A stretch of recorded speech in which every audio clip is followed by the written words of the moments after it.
Subsidy books में एक book होती है कैश बुक। ये सब्सिडी बुक का एक पार्ट है cash book. Cash book normally हम ये समझ रहे हैं कि कैश बुक मतलब कैश से रिलेटेड कोई बुक होगी जिसमें हम कैश पे ट्रांजैक्शन को शो करते हैं।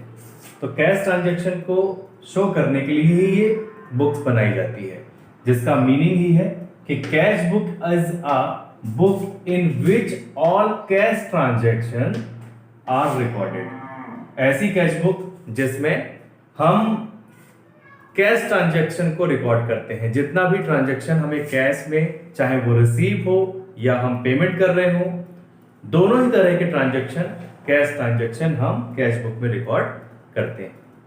कैश बुक में हम किस टाइप के नेचर्स को या किस टाइप्स के कैश को यूज करते हैं, उसके कुछ पॉइंट्स होते हैं। जैसे कि हम कैश को क्या मानते हैं, कैश होता क्या है। तो कैश जैसे कॉइन्स हम जानते हैं, पैसे, कॉइन्स हमारे वो कैश हैं। करेंसी या नोट्स, जो करेंसी हम नोट्स यूज करते हैं, नोट जैसे रुपीज में जैसे अपन यूज करते हैं 500, 2000, 1000 या 50, 100 रुपीज अपन नॉर्मली। चेक्स का भी हम यूज कैश में यूज करते हैं, क्योंकि चेक का भी जो ट्रांजैक्शन होता है वो बैंक से रिलेटिव होता है। हम चेक का यूज बैंक से ट्रांजैक्शन करते समय यूज करते हैं। पोस्टल ऑर्डर, ये पोस्टल ऑर्डर पोस्टेज, जहां पे हमको पोस्ट ऑफिस से हमको इसका यूज करने के लिए मिलता है। जब हमको कहीं से मनी ट्रांसफर करनी हो पोस्ट ऑफिस के थ्रू, तो हम पोस्टल ऑर्डर का यूज करते हैं, जिसके नाम हमको पैसे भेजने होते हैं। उसके नाम उसका पोस्टल ऑर्डर बनाकर पोस्ट ऑफिस में कैश देकर उसके ऑर्डर को उसके पास सेंड कर देते हैं। और जब उसको रिसीव होता है, चाहे वो कहीं भी रहता हो, उसको रिसीव होता है तो वो पोस्ट ऑफिस में उसको शो कर उसका पैसा ले सकता है।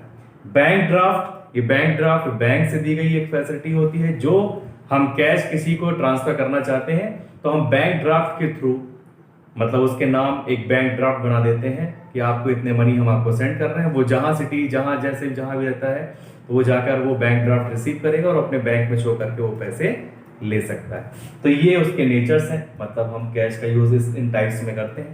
इसके बाद आता है कि कैश बुक की टाइप्स कितने टाइप्स की बुक्स प्रिपेयर होती हैं कैश बुक में। तो टाइप्स ऑफ कैश बुक में फर्स्ट बुक होती है सिंगल कॉलम कैश बुक, जिसमें सिर्फ एक कॉलम अमाउंट का होता है। उसमें हम सिर्फ अमाउंट का सिर्फ एक कॉलम ही शो करते हैं। साइड दो रहेंगे, रिसीप्ट एंड पेमेंट। हम रिसीप्ट साइड भी एक कॉलम बनाते हैं और पेमेंट साइड भी एक कॉलम बनाते हैं, जिसमें सिर्फ कैश का यूज दिखा जाता है, कैश कितना आया और कैश कितना गया। सेकंड होता है डबल या टू कॉलम, इनको कहते हैं।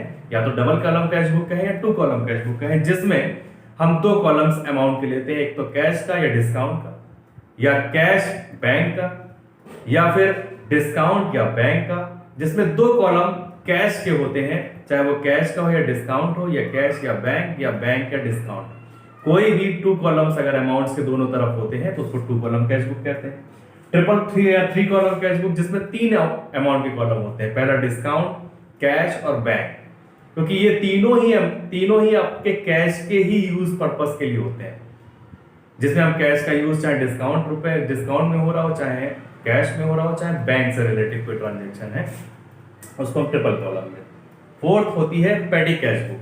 पेटी कैश बुक नॉर्मली बिजनेस में जो छोटे छोटे एक्सपेंसेस होते हैं, जिनको हम मेन कैश बुक में नहीं ट्रांसफर कर सकते, जैसे रिफ्रेशमेंट हो गया, किसी का कार्टेज हो गया, भाड़ा देना है ना, न्यूज़पेपर बिल है ना, और इसके अलावा रिफ्रेशमेंट, जो छोटे छोटे एक्सपेंसेस हैं, स्टेशनरी।